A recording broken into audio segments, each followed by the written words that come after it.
Tonight, we're going to explore one of the strangest, most thoroughly tested connections in all of physics.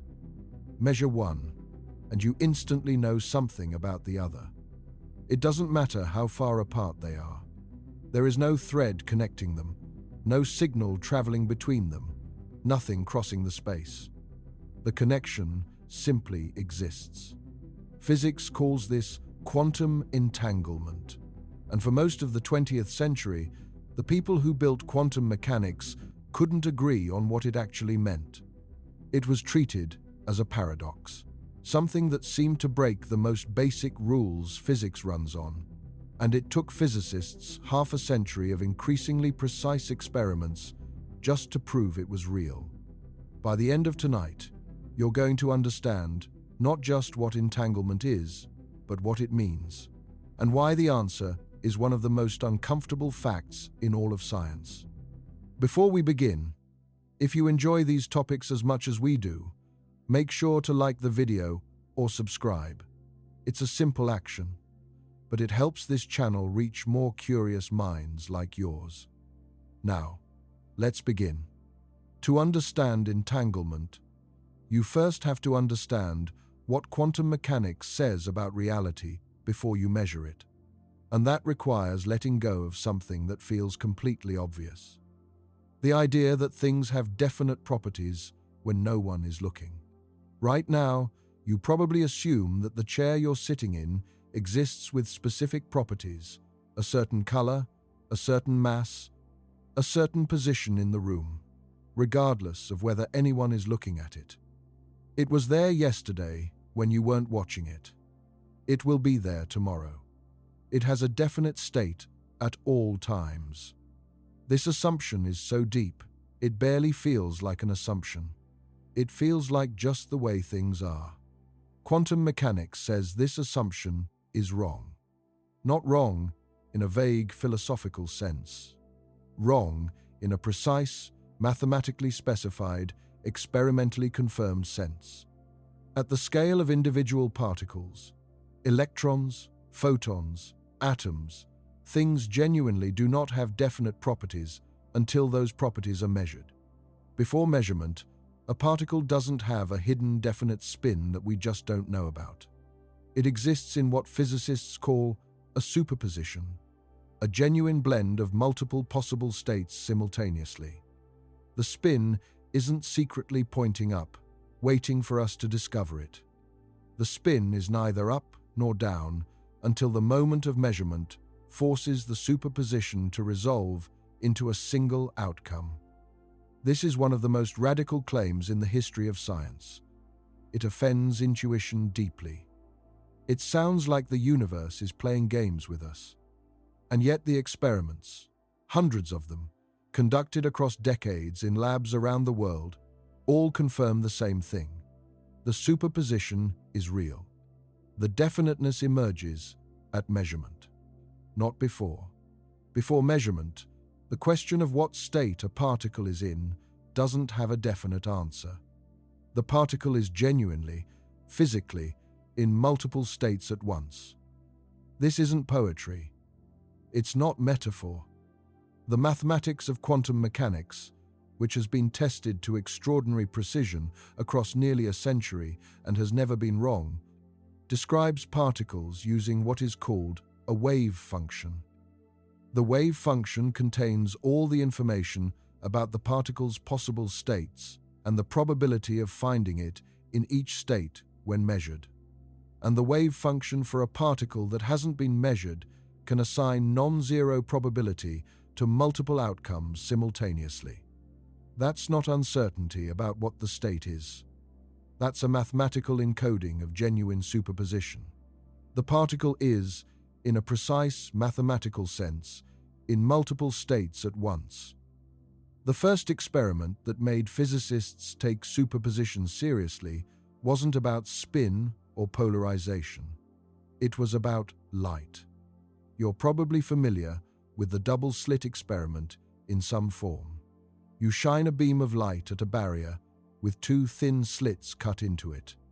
On the other side, you place a screen.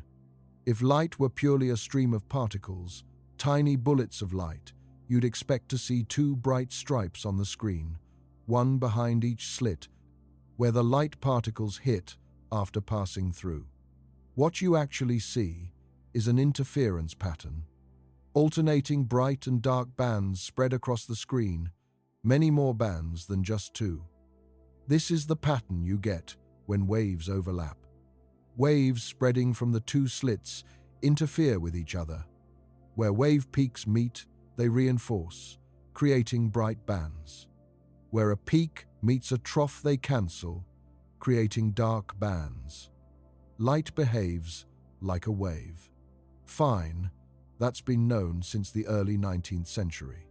Thomas Young demonstrated the two-slit experiment in 1801 and concluded light was a wave. The strange part comes when you reduce the brightness of the light until you're sending individual photons, one at a time. One photon goes through. You detect it hitting a single point on the screen. Then another, then another. Each one hits a single point, like a particle. But as you accumulate thousands of individual hits, the pattern they form isn't two stripes. It's the interference pattern.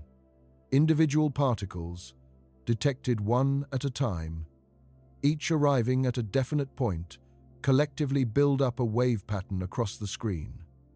The only way to explain this is if each individual photon somehow passes through both slits simultaneously. Each photon, as a quantum system, exists in a superposition of going through the left slit and going through the right slit. The two possibilities interfere with each other, producing the interference pattern. This becomes more troubling when you add a detector to figure out which slit each photon actually passes through.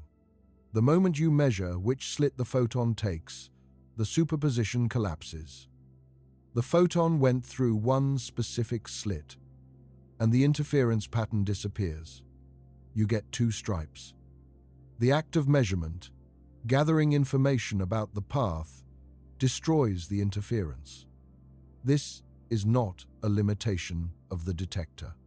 You cannot, even in principle, know which slit the photon passed through and also observe the interference pattern. The universe enforces this trade-off. Acquiring information about the path collapses the superposition, not because the detector physically disturbs the photon in any crude mechanical way, but because the acquisition of which path information is itself what causes the superposition to resolve. This is the measurement problem at its most visceral, and it's the conceptual bedrock on which everything about entanglement rests. If individual particles can genuinely be in superpositions of different paths, two particles that interact can become connected in ways that are even stranger. Now consider what happens when two particles interact closely. When two quantum particles interact, they can become linked in a way that has no analogy in classical physics. Physicists call this entanglement. The word is chosen carefully, because the two particles don't just correlate in the ordinary statistical sense. They become part of a single quantum system. You can no longer meaningfully describe one of them without describing the other. Their quantum states become intertwined at a level that persists even after they separate, even after they travel to opposite ends of a laboratory, even after they travel to opposite sides of the planet, even in principle, after they travel to opposite ends of the galaxy. The mathematics that describes them is not two separate equations, one for each particle. It's one joint equation describing the combined system. There's a specific mathematical property that captures this. An entangled state cannot be written as the product of two separate states, one for each particle. In mathematics, you'd call this a non-separable state. For non-entangled particles, you can write the quantum state of particle 1 times the quantum state of particle 2 and get the joint state of the pair. The two descriptions are independent. For entangled particles, you can't. There is no way to write the joint state as a product. The two particles don't have independent quantum states. Their description is irreducibly joint. Separating them in space doesn't change this. Space is a feature of classical physics. The quantum wave function doesn't factor along spatial lines once entanglement is established. The entanglement is not stored in the space between the particles. It's a feature of the joint quantum state, which doesn't live in ordinary space at all. Here's the concrete version. You create two photons in a process designed to produce them in an entangled state. Specifically, they're created so that their polarizations are correlated. Polarization is a property of light. It describes the direction in which the electric field of the electromagnetic wave oscillates as the wave propagates. You can think of it as the orientation of the photon. For a single photon not entangled with anything, polarization can be in superposition, not definitely horizontal, not definitely vertical, genuinely both until measured, with the probabilities determined by the quantum state. For your two entangled photons, the situation is different and more interesting. Neither photon has a definite polarization, but the quantum state of the pair encodes a relationship.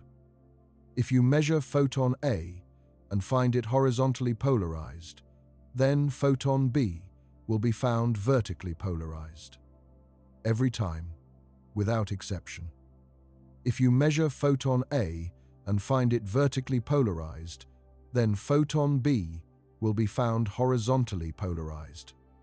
Every time, without exception. This doesn't sound that strange yet. It sounds like the photons were created with opposite polarizations from the start, and measuring one just tells you what the other one was going to be anyway. Like putting a red glove in a box and a blue glove in a different box, shipping them to opposite ends of the world, and opening one box to discover which color is in the other. You open the London box, see red, and instantly know Tokyo holds blue. That's not mysterious. That's just information that was settled from the beginning. But that's not what's happening with entangled photons. And the experiment that proves the difference is one of the most important experiments in the history of science. The key is measuring the particles not along just one axis, but along different angles, and looking at how the correlations change with the angle between the two measurements. Under the glove picture, where the properties were settled at creation, the correlations behave one way. Under quantum mechanics, where neither particle has a definite polarization before measurement, the correlations behave differently. The difference is quantifiable. It was quantified, precisely, by John Stuart Bell in 1964. Bell was an Irish physicist working at CERN, the European Particle Physics Laboratory near Geneva. He published his theorem in a paper in the journal Physics, which, at the time, had a very small readership.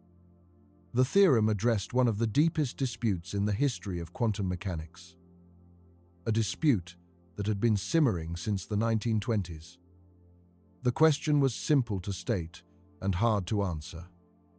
When quantum mechanics says a particle is in a superposition, when it says the spin is genuinely neither up nor down before measurement, does that mean reality is genuinely indefinite? Or does it mean quantum mechanics is giving us an incomplete description? That there are deeper, hidden aspects of the particles that are definite, that we just can't access? Einstein believed in the second option. He was deeply uncomfortable with a universe in which randomness was fundamental. His intuition told him that nature doesn't play dice. There had to be hidden variables, some underlying structure that determined the outcomes before any measurement. Quantum mechanics was just a probabilistic approximation of a deeper deterministic theory. In 1935, Einstein published a paper with Boris Podolsky and Nathan Rosen arguing this. The paper is called the EPR paper, after their initials. The argument was careful and specific. If two entangled particles are separated and measuring one instantly determines something about the other, then one of two things must be true. Either something physical is traveling faster than light between the particles to coordinate their outcomes, or the outcomes were determined before the particles separated by some property we're not seeing in the quantum description. Einstein's special theory of relativity makes the first option impossible. Nothing carrying information can travel faster than light. Special relativity is well tested, and Einstein was not willing to abandon it. So the second option had to be true. The particles carry hidden information, properties not described by quantum mechanics, that determine what outcomes will occur when they're measured. Quantum mechanics is incomplete. This is the hidden variable hypothesis. And for 30 years, no one knew how to test it. You can't directly observe hidden variables. That's what hidden means. And both quantum mechanics and a hidden variable theory would predict the same outcomes for any individual measurement. The difference would only show up in the statistics of many measurements. But what statistics and how? Bell answered this. He proved that if hidden variables exist, if the particles have pre-assigned definite properties at creation, then the correlations between measurements on entangled particles are long. Different directions must satisfy a specific inequality. He called it the correlation inequality. We call it Bell's inequality. The crucial property of Bell's inequality is that quantum mechanics violates it. Quantum mechanics predicts stronger correlations than the inequality permits. So you can test the hypothesis. Set up the experiment. Measure entangled particles along various angles. Calculate the correlations. If the correlations satisfy Bell's inequality, hidden variables are viable. If the correlations violate Bell's inequality, hidden variables are ruled out. This is an experimental question, not a philosophical one. For 17 years after Bell's paper, the experiment wasn't done. The technology wasn't ready. Creating entangled photon pairs reliably required lasers and nonlinear optical crystals that weren't available in the needed form. Making measurements quickly enough to close the locality loophole. Ensuring the detectors couldn't communicate through any known channel during the measurement required fast switching, electronics, and substantial physical separation. Detecting enough photons to get statistically meaningful results required sensitive single-photon detectors. John Clauser, at the University of California, Berkeley, was the first to take the experiment seriously. In the early 1970s, he and colleagues built an apparatus using calcium atoms to produce entangled photon pairs. Their results suggested Bell's inequality was violated. But the experiment had a significant loophole. They couldn't detect all the photons they created. Only a fraction were actually measured. Maybe, a skeptic could argue, the detected photons were a specially biased sample. Maybe the full set of photons would satisfy Bell's inequality, and only the ones that happened to trigger the detectors showed the violation. This became known as the detection loophole. In 1982, Alain Aspect at the University of Paris in Orsay performed an experiment that was dramatically more rigorous. He used a different approach to create entangled photons, one that produced more of them. He placed two detectors, separated by more than 10 meters. And he added a crucial feature that Clauser's experiment lacked. The orientation of the detectors was switched randomly while the photons were in flight using acoustic optical switches that could change the settings in nanoseconds. The photons traveled from the source to the detectors in about 40 nanoseconds. The switch happened in less than 10 nanoseconds. This meant that no signal, not even a signal traveling at the speed of light, could carry information from one detector to the other between the time the photon left the source and the time it was measured. The two measurements were, in the technical language, space-like separated. Nothing could have traveled between them fast enough to coordinate the results. And the results still violated Bell's inequality.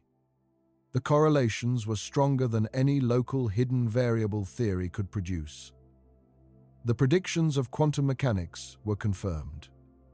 Local hidden variables were ruled out. The particles do not carry hidden pre-assigned properties. The correlations cannot be explained by any local realistic mechanism. Something genuinely non-local is happening. Aspect shared the Nobel Prize in Physics in 2022 for this work, along with Clauser, who ran the earlier experiments, and Zeilinger, who spent decades refining and extending them. The Nobel Committee's language was explicit. Entanglement is real. Local realism is false. The universe is not the kind of place Einstein hoped it was.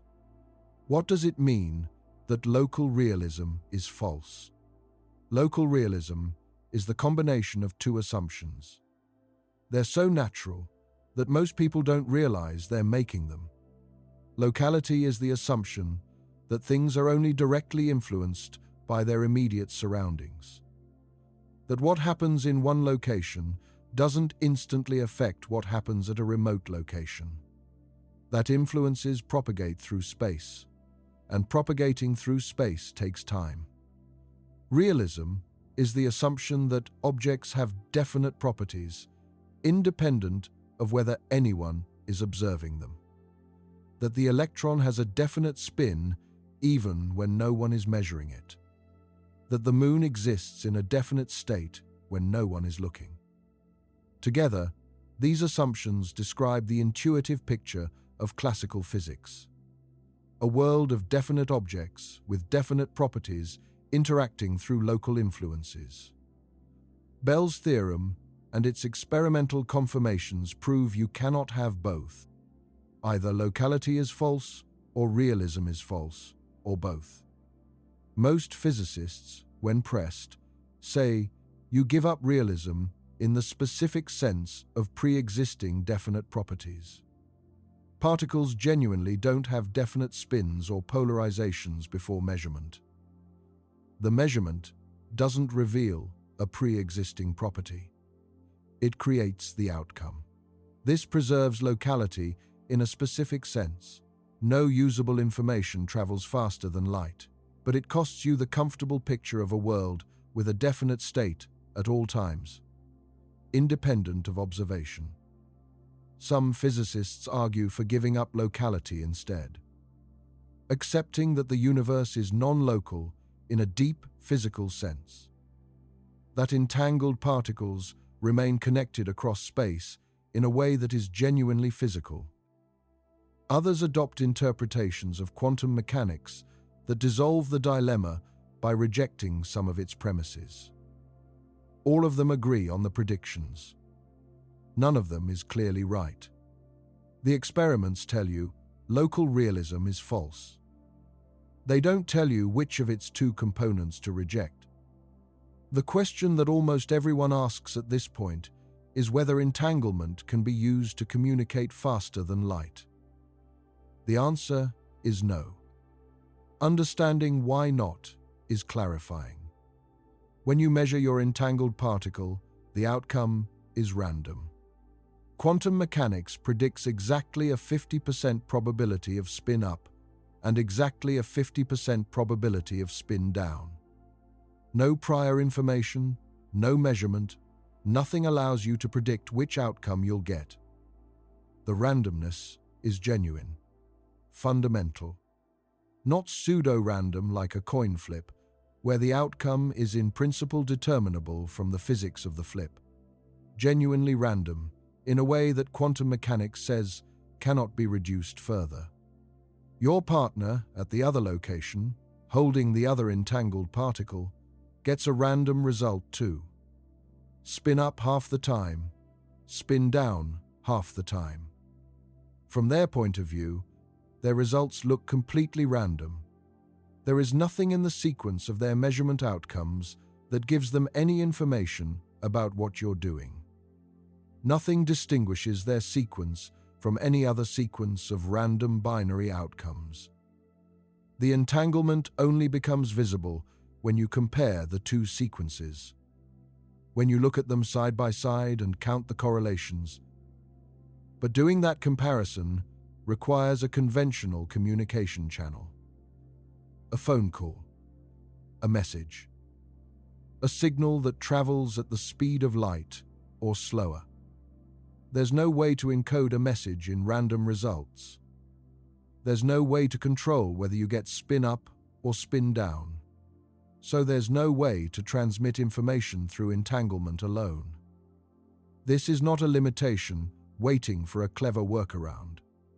It is proven mathematically by what physicists call the no communication theorem.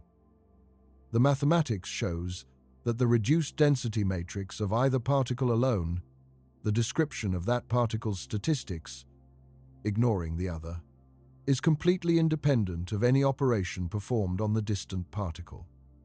You cannot, by doing anything to the distant particle, change the local statistics. Therefore, you cannot send information. The correlations are there. They're real. They violate Bell's inequality. But they're invisible without comparison, and comparison requires a light-speed limited channel. The universe is strange, but causality is protected. What entanglement can do, however, is genuinely extraordinary. The technology that has grown out of understanding it is not merely theoretical. It's being built and deployed now. The most important near-term application is quantum cryptography. The specific protocol is called quantum key distribution. Here's how it works in the version that uses entanglement directly. Two parties, call them the sender and the receiver, following the convention used in cryptography, share pairs of entangled particles. The sender measures their particles along randomly chosen directions. The receiver measures their particles along randomly chosen directions. Afterward, they communicate over a conventional channel, a phone call, an internet connection, and compare which measurement directions they chose. Not the results. Just the directions. For the measurements where they happen to independently choose the same direction, their results will be perfectly correlated due to entanglement. Those results form a shared random key. Neither party chose the key. Neither party predicted it. It emerged from quantum randomness. And neither party could have kept the key secret from an eavesdropper through classical means, because the key didn't exist until the measurements were made. The security comes from a specific quantum mechanical property. If an eavesdropper intercepts the entangled particles and measures them, the eavesdropper disturbs them. You cannot measure a quantum state without affecting it. This isn't an engineering limitation. It's enforced by quantum mechanics itself. Measuring a particle that's part of an entangled pair disrupts the entanglement. The correlations degrade. The error rate in the key goes up. The sender and receiver can detect this by comparing a random subset of their measurement results over the classical channel. If the error rate is above a certain threshold, they know an eavesdropper was present. They discard the key and try again. If the error rate is below the threshold, the key is secure. No eavesdropper could have been present without being detected. This security is physics-based, not mathematics-based. Classical encryption is secure because breaking it requires solving problems believed to be computationally hard. But computationally hard doesn't mean impossible. Future computers, including quantum computers, might solve those problems. Quantum key distribution is secure because an eavesdropper leaves physically detectable traces. Not because the math is hard. Because the laws of quantum mechanics enforce detectability. The first quantum key distribution protocol was described in 1984 by Charles Bennett and Gilles Brassard. It's known as BB84, and it uses polarized photons without requiring entanglement. The entanglement-based version was described by Arthur Eckert in 1991. Eckert's insight was that the violation of Bell's inequality, which demonstrates the particle's properties weren't pre-established, is itself the guarantee of security.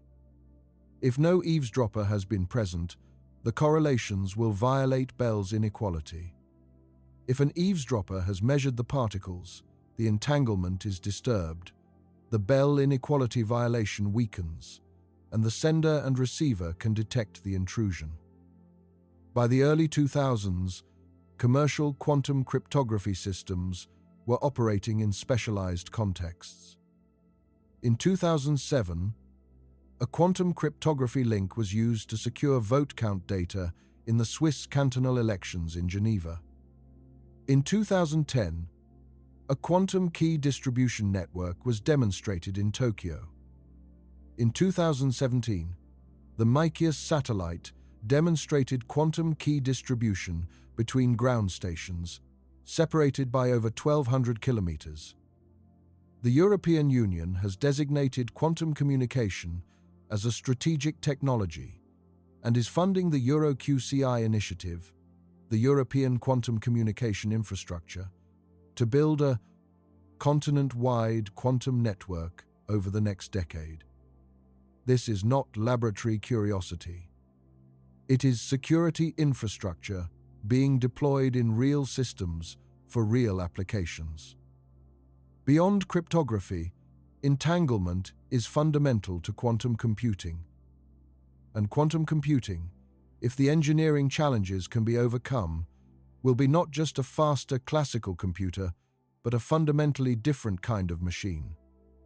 Classical computers store information as bits. Each bit is either 0 or 1. Every piece of information in a classical computer, every number, every letter, every image, every program, is encoded as some sequence of zeros and ones. Classical computation is the transformation of those bits according to logical rules. The history of classical computing is a history of making those transformations faster, by making smaller transistors that switch faster, consuming less power, fitting more of them on a chip. A quantum computer uses qubits. A qubit can be 0. It can be 1. Or it can be in a superposition of 0 and 1 simultaneously. This is not metaphor. A qubit physically implements a quantum two-state system, an electron's spin, a photon's polarization, the ground state and excited state of an atom, two states of a superconducting circuit. Any physical quantum system with two distinct states can serve as a qubit, and qubits can be entangled with each other. This changes what computation means. When qubits are in superpositions and entangled with each other, the quantum state of a multi-qubit system can encode information about all possible combinations of qubit values simultaneously. 10 classical bits can represent any one specific value out of 1,024 possibilities. 10 entangled qubits can exist in a superposition of all 1024 values simultaneously. This doesn't mean you can just read out all the answers at once. When you measure the qubits, the superposition collapses to a single outcome. What it means is that a quantum algorithm can process the superposition of all possible inputs simultaneously, in a single quantum evolution, using interference to amplify the probability of correct answers and suppress the probability of wrong ones. The analogy is imperfect but useful. Imagine searching for a name in a long directory. A classical computer has to check names one by one, or in parallel, using many classical processors. A quantum computer can, in a sense, check all names at once, using interference to make the correct name's probability amplify while all the wrong name's probabilities cancel. Grover's algorithm, discovered in 1996, does something like this for unstructured search. It finds the correct item in a list of n items in a number of operations proportional to the square root of n. Classical search requires proportional to n operations. For a billion items, classical search might need a billion operations. Grover's algorithm needs about 30,000. That's a quadratic speedup. For certain other problems, the speedup is not quadratic but exponential. Shor's algorithm for factoring large numbers is the most famous. The best-known classical algorithm for factoring a number with n digits runs in a time that grows roughly exponentially in n. For numbers large enough to be used in encryption, the classical computation would take longer than the current age of the universe. Shor's algorithm runs in a time that grows only polynomially in n. For the same large numbers, a quantum computer running Shor's algorithm would finish in seconds. This exponential difference is why quantum computing is taken seriously as a potential threat to current encryption, and why governments and security agencies have been preparing for post-quantum encryption for the better part of a decade. The challenge of building quantum computers is not theoretical. The physics says it should work. The engineering is the hard part. Physical qubits are fragile. They maintain their quantum states, their superpositions and entanglements for only limited times.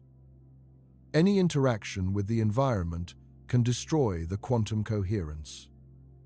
This destruction of quantum states through environmental interaction is called decoherence. The timescale over which a qubit maintains its quantum state before decoherence sets in is called the coherence time. Current best coherence times for superconducting qubits, which are used by IBM and Google, are in the range of hundreds of microseconds to a few milliseconds. For trapped ion qubits, which are used by companies including IonQ and Quantinuum, coherence times can reach seconds or even minutes. A quantum computation requiring millions of quantum gate operations, which is what breaking modern encryption would require, would need coherence to be maintained for far longer than current hardware can sustain. Error correction is the proposed solution. Quantum error correction uses many physical qubits to represent each logical qubit in a way that allows errors to be detected and corrected without directly measuring and collapsing the quantum state. The key insight is that quantum error correction doesn't require measuring the qubit's values directly. It requires measuring certain combinations of qubits, called syndrome measurements, that reveal whether an error has occurred without revealing the logical information being protected. This is possible because of entanglement. The logical information is stored non-locally, spread across multiple physical qubits in an entangled state.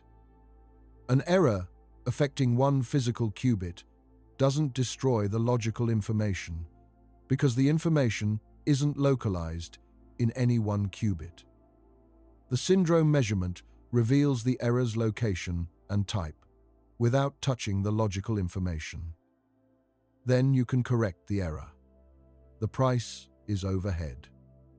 Current estimates suggest you need between 1,000 and 10,000 physical qubits to represent each error-corrected logical qubit, depending on the error rates and the error correction code used.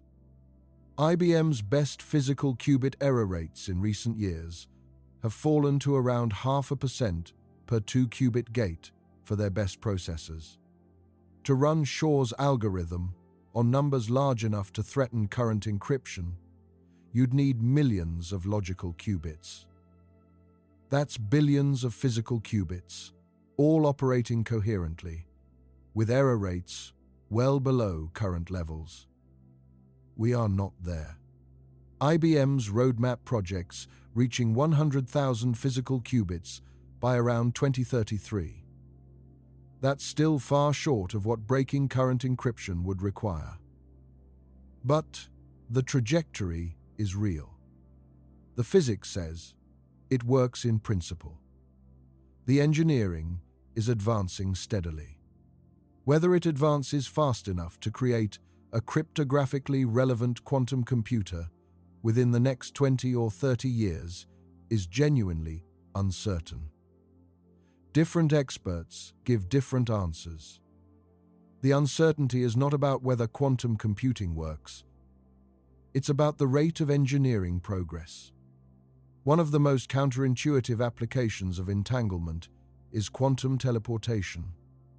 The word immediately suggests science fiction. Stepping onto a transporter pad, dissolving into energy, reappearing somewhere else. Quantum teleportation is not that. But what it actually is remains genuinely remarkable. Quantum teleportation is a procedure for transferring the exact quantum state of one particle onto another particle, without the original particle physically traveling from one location to the other. The quantum state of a particle is, in quantum mechanics, everything there is to know about it. It's a complete description. The wave function. The probability, amplitudes for every possible measurement outcome. Everything that determines how the particle will behave in any future interaction. Teleporting this state means that after the procedure, the target particle behaves exactly as the original particle would have behaved in every subsequent measurement. The original state has been transferred perfectly. Here is how the procedure works. Start with two parties, the sender and the receiver. They share a pair of entangled particles, established in advance. Call these the entangled ancillary particles. The sender also has a third particle, whose quantum state they want to teleport. Call this the target particle. The sender performs a specific type of joint quantum measurement on their ancillary particle and the target particle. This measurement entangles the target particle with the sender's ancillary particle. And simultaneously, because of the entanglement between the two ancillary particles, the receiver's ancillary particle is affected.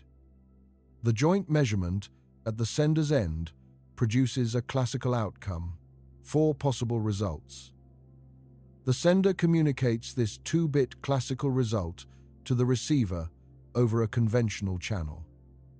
The receiver, upon receiving this classical information, performs one of 4 specific operations on their ancillary particle.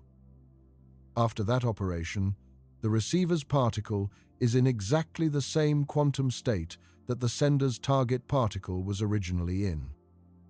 The state has been teleported.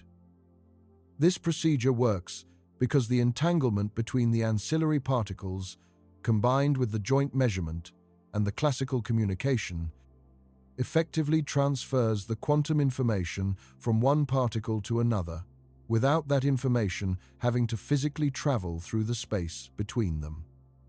Notice what the procedure requires. Entanglement, established in advance. Classical communication, traveling at the speed of light or slower. The teleportation cannot be completed faster than the classical communication arrives.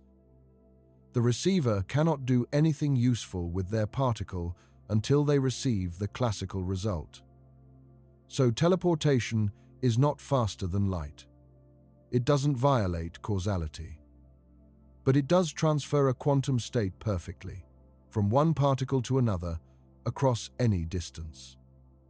The original particle loses its state in the process, consistent with the no-cloning theorem. The no-cloning theorem says you cannot copy an arbitrary unknown quantum state. Teleportation doesn't copy it. It moves it. The original is destroyed in the measurement. The new one is created at the receiver. Quantum teleportation was first demonstrated experimentally in 1997 by Zeilinger's group in Innsbruck. They teleported the polarization state of a photon. In the following years, teleportation was demonstrated across increasing distances, through optical fibers spanning a city, through free space between buildings.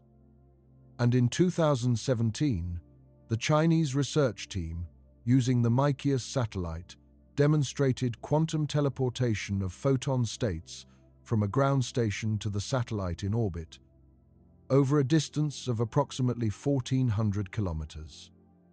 The transferred states were verified to match the originals with high fidelity, well above what could be achieved without quantum effects. Quantum teleportation is now a practical tool.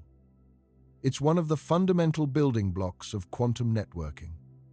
In a quantum internet, quantum states need to be transmitted between nodes that might be kilometers or thousands of kilometers apart. Direct transmission through optical fiber loses photons to absorption. Every few kilometers, you need to boost the signal. But for quantum states, you can't amplify the way you do with classical signals. Amplifying requires copying, and copying quantum states is forbidden by the no-cloning theorem. The solution is quantum repeaters, which use entanglement and teleportation to extend the range of quantum communication without copying the states. Entangled pairs are distributed between adjacent repeater nodes. Then, entanglement is extended across the full distance using quantum teleportation. This is the technical foundation of the quantum internet being designed right now by research groups in the US, Europe, China, Japan, and elsewhere. The first multi-node quantum networks have already been demonstrated in laboratories. The first city-scale quantum networks are operating in several countries. The first satellite-based quantum communication has been demonstrated. The infrastructure is being built, incrementally, toward a global quantum network. At the deepest level, entanglement connects to questions about the nature of space itself. This is where the story becomes most speculative, most contested, and most philosophically striking. General relativity. Einstein's theory of gravity describes space and time as a geometric structure. Mass and energy curve. This geometry. Objects move along the straightest possible paths through curved spacetime, and we experience that motion as gravity. General relativity is extraordinarily accurate. It predicts the bending of light around massive objects. It predicts the expansion of the universe. It predicts gravitational waves, ripples in spacetime produced by accelerating masses. The laser interferometer, gravitational wave, observatory detected gravitational waves for the first time in 2015, confirming a prediction Einstein made in 1916. Quantum mechanics is also extraordinarily accurate. It predicts the energy levels of atoms. It predicts the behavior of transistors, lasers, and nuclear reactions. It describes chemical bonding. Without quantum mechanics, no modern technology works. The problem is that general relativity and quantum mechanics are mathematically incompatible. When you try to combine them, when you try to describe what happens at the scale, where both gravity and quantum effects are important, the calculations break down. Infinities appear. The theories contradict each other.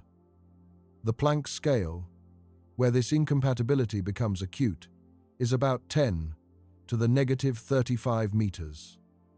That's vastly smaller than any current experiment can probe.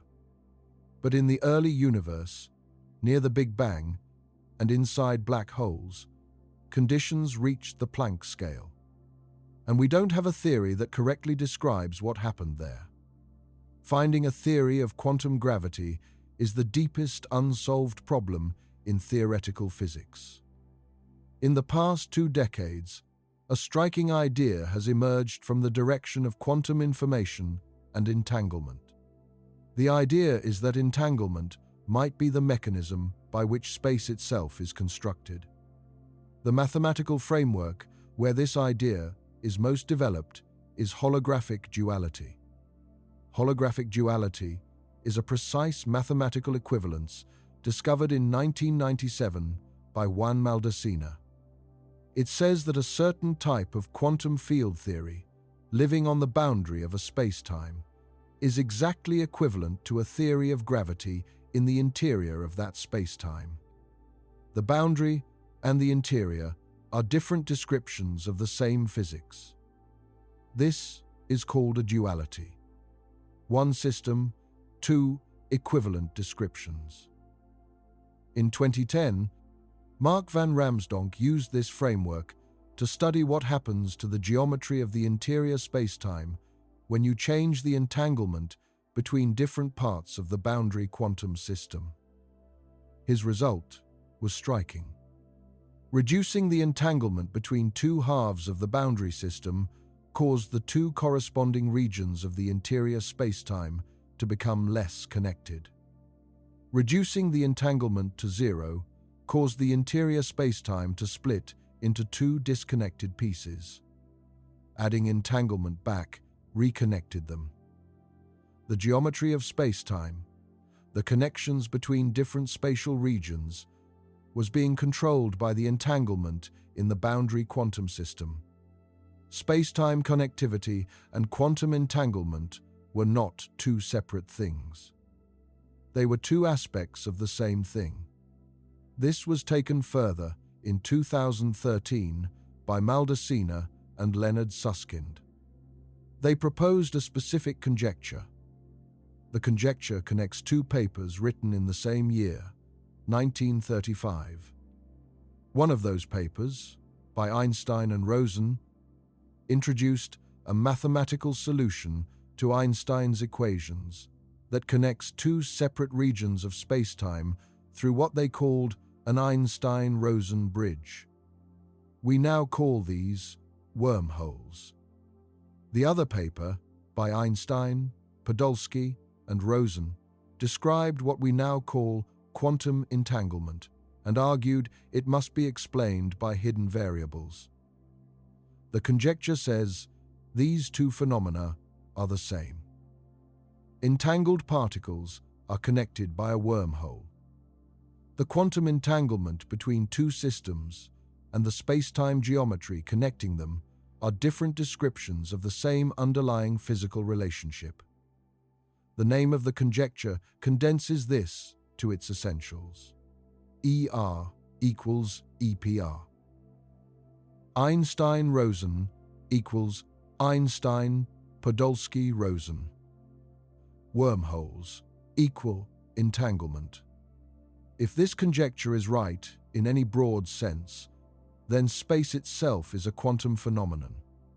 The distance between you and any other object in the universe is, at some deeper level, a statement about quantum information and entanglement. Space doesn't pre-exist and then get filled with entangled particles. Space is what certain patterns of entanglement look like when described geometrically. This is deeply speculative. The ER equals EPR conjecture has been developed and refined, but not proven. It's contested within the theoretical physics community. The technical obstacles to making it fully precise are substantial, and it's certainly not experimentally tested. But it's taken seriously by serious physicists because it provides a concrete research direction for addressing the incompatibility between quantum mechanics and general relativity.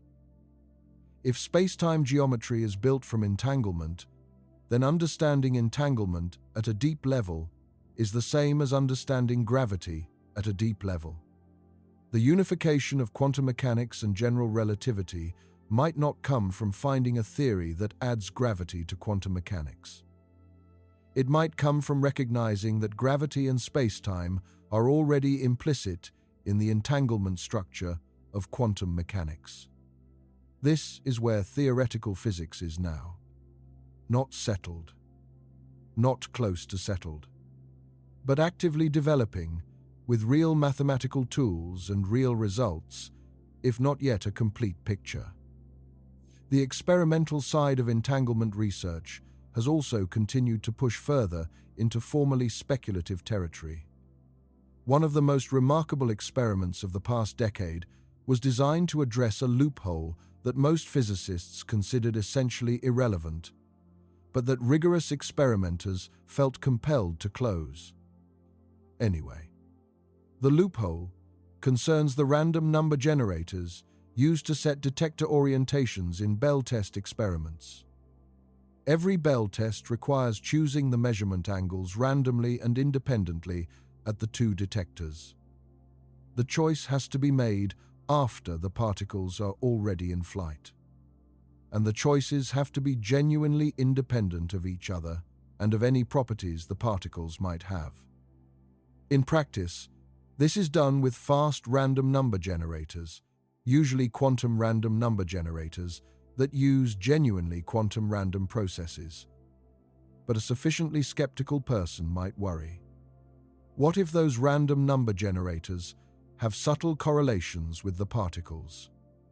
Not through any known mechanism, but through some unknown hidden variable theory in which the particles, the source, and the random number generators are all part of the same extended system with correlated behavior. This possibility was called the freedom of choice loophole. It's an extreme loophole. Closing it would require a source of randomness completely independent of the particles and their source. In 2018, a global collaboration called the Big Bell test did exactly this. They used human button presses as the random input for detector settings. 100,000 volunteers around the world downloaded an app.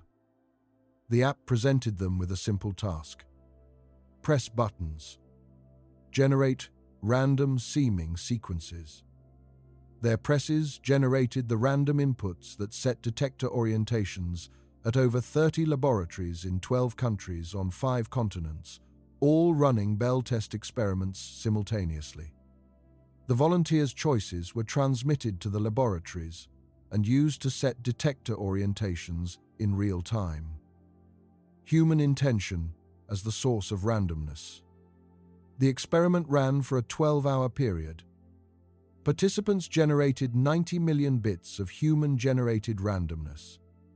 Laboratories measured entangled photons, ions, nitrogen vacancy centers in diamonds, and other quantum systems. All of them found violations of Bell's inequality. All of them confirmed quantum mechanics. The freedom of choice loophole, even in this extreme version, couldn't explain the results. Local realism is ruled out. whatever source of randomness you use to set the detector angles, even human minds. The measurement problem, which is the question of what actually happens during quantum measurement, has not been solved. But it's been made more precise. And several approaches to thinking about it have been developed and refined. The Copenhagen interpretation remains the working framework of most practicing physicists.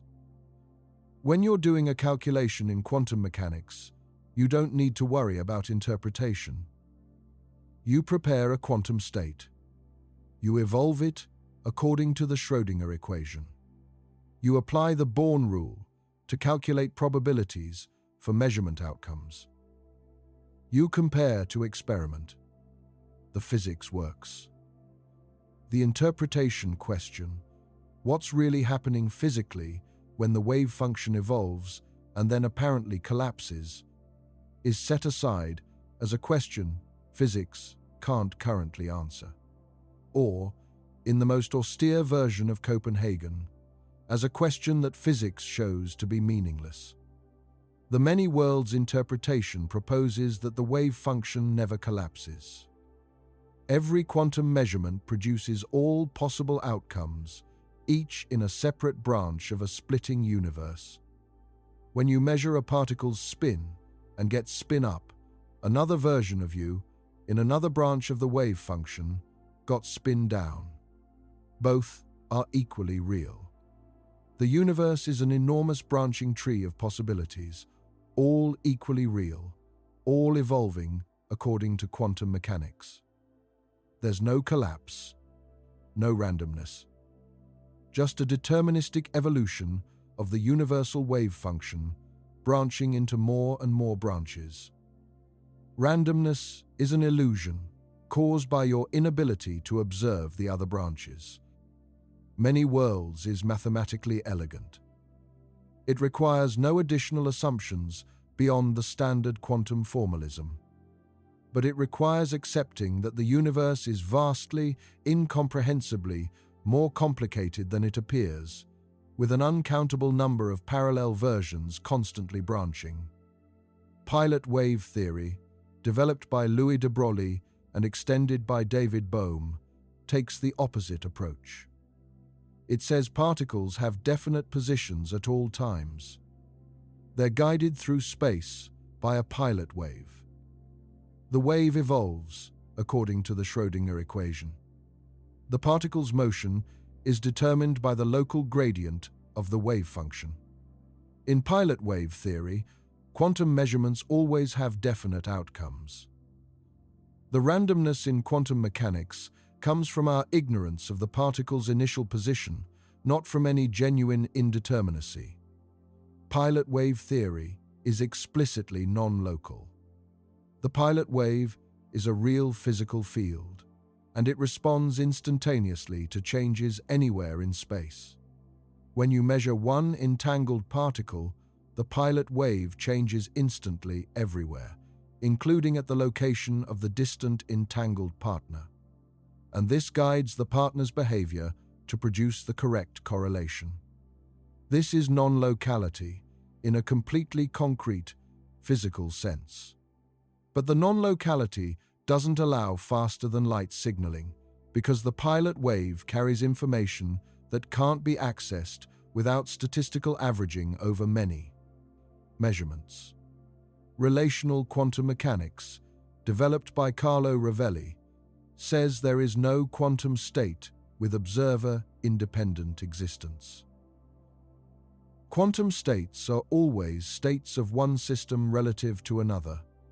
The spin of an electron relative to a detector is well defined. The spin of an electron absolutely is not meaningful. All of physics is relational. The measurement problem disappears in relational quantum mechanics because there's no observer-independent wave function to collapse. Different observers can have different descriptions of the same situation, and these descriptions can all be consistent with each other, even though they're different. This resonates with the relational nature of space-time in general relativity, where there's no absolute position or absolute velocity, only positions and velocities relative to reference frames. Cubism goes even further. In cubism, quantum mechanics is not a theory about the world at all. It's a theory about how agents should update their beliefs based on experience. The wave function is a personal probability assignment, not a description of physical reality. Measurement doesn't collapse a physical wave function.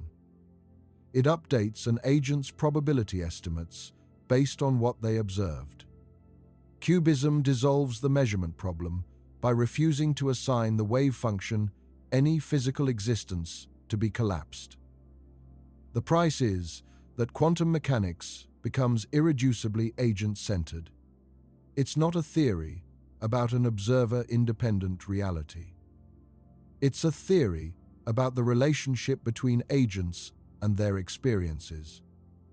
Each of these interpretations has serious adherents among serious physicists. None of them has experimental support over the others. The experiments confirm quantum mechanics. They don't adjudicate between interpretations that all agree on quantum mechanics predictions. This is not a temporary gap waiting to be closed. Several physicists have argued that the interpretations are empirically equivalent in principle, not just in practice. The question of what's really happening when quantum systems evolve and when measurements occur may be permanently beyond what experiment can resolve. That's a sobering conclusion. It means the deepest question about what quantum mechanics is describing may be permanently open. Or it means we need new concepts that we don't yet have. Concepts that would make the question tractable in a way it isn't now. What all of this means, taken together, is something that's easy to state and difficult to absorb. The universe at its most fundamental level does not work the way everyday experience suggests. At the scale of individual particles, things don't have definite properties when no one is measuring them. Particles that have interacted can share a connection that persists across any distance. The correlations between measurements on those particles exceed what any local realistic theory permits. This has been confirmed in dozens of loophole-free experiments by research groups around the world. It's as experimentally solid as anything in physics. The technology built on this foundation is real. Quantum cryptography is deployed. Quantum computers are being built. Quantum networks are being designed and connected. Quantum sensors are achieving precision beyond what classical physics allows. And the theoretical frontier is exploring whether entanglement is not just a feature of quantum mechanics, but the foundation of space-time itself. Whether the space you move through, the distance between here and there, the geometry of the universe, is a consequence of quantum correlations between systems that are, at some deeper level, connected. This is where physics is now. At the edge of what's understood, looking into something that the existing conceptual frameworks may not be adequate to describe. That's an uncomfortable place. But it's also the most interesting place science can be. When the tools don't quite fit the problem, when the language isn't quite adequate to the reality, that's when genuinely new understanding becomes possible. The physicists who first encountered quantum mechanics in the 1920s faced this. They had the equations. They had the predictions. They didn't have concepts adequate to understand what the equations were describing. Some of them never became comfortable with it. Einstein never became comfortable with it. And yet, the equations kept working. The predictions kept being confirmed. And today, quantum mechanics is not just an academic theory. It's the foundation of every semiconductor device, every laser, every MRI machine. Entanglement, the part Einstein found most objectionable, is now a resource being actively engineered into communications infrastructure and computing hardware. The thing he called spooky. The thing he spent years trying to prove was illusory. It's real. It's been confirmed. And it's being put to work. There's something worth holding on to through all of this. The experiments were done by patient, methodical people. Bell wrote his theorem because he took the question seriously when others dismissed it as unanswerable. Clauser built his apparatus when funding agencies thought the experiment wasn't worth doing. Aspect ran his experiment in a French basement, while most of his colleagues thought the answer was already known. Zeilinger spent decades extending the experiments to greater distances, closing more loopholes, and demonstrating more and more striking quantum information protocols. The 100,000 volunteers who pressed buttons in the Big Bell test were ordinary people who contributed a few minutes of their evening to a physics experiment. All of these people, over 40 years, built a body of experimental evidence that left no room for doubt. The universe is not locally real. Entangled particles share a connection that distance doesn't break. And the nature of that connection points towards something in the foundations of physics that we haven't fully worked out yet. The work continues. New experiments. New Bell tests with better statistics. New quantum networks over longer distances. New quantum computers with more qubits and lower error rates. New theoretical frameworks trying to understand what entanglement is at the deepest level. New proposals for how to unify quantum mechanics and gravity by understanding the relationship between entanglement and space-time. None of this is done. We are somewhere in the middle of a story that started with Einstein and Bohr arguing in the 1920s and hasn't reached its conclusion. The experiments have settled one chapter. Local realism is false. The next chapter is still being written. What it will say about the nature of space, time, information, and reality is something we'll find out over the coming decades. When it does emerge, it will probably feel, to the people who grew up with it, as obvious as the chair you're sitting on feels to you now. And to the physicists working at that future frontier, the things that seem certain to us will probably seem like useful approximations of something deeper. That's how physics works.